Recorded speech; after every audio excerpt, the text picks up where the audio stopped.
જો તમે કન્ફ્યુઝ છો કે ભાડાના ઘરમાં રહેવું કે પોતાનું મકાન લેવું, તો 1 મિનિટ મને આપી દો. આજકાલ ઘણા ફાઇનાન્શિયલ ઇન્ફ્લુએન્સર એવું સમજાવે છે કે ભાડે રહેવાનું અને એ પૈસા તમે ઇન્વેસ્ટ કરો, બરાબર? પણ સાહેબ, ભાડે રહેવું ત્યાં સુધી જ સારું છે જ્યાં સુધી તમે ફાઇનાન્શિયલી કેપેબલ નથી. એના કારણ હું તમને સમજાવું. સૌથી પહેલું, મેન્ટલ અને ફેમિલી સેટિસ્ફેક્શન. તમને માનસિક શાંતિ રહેશે કે હું મારા ઘરમાં છું.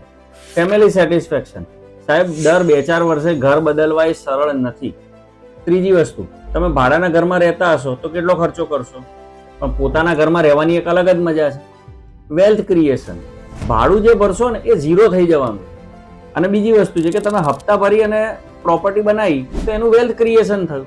ઇન શોર્ટ, જો એક જ સિટીમાં રહેવાનું છે, જોબ કે બિઝનેસ સેટ છે, તો હપ્તો ઇન્કમના 30-35% વધારે ન થતો હોય એવું મકાન તમારે લેવું જ જોઈએ. બાપા સીતારામ.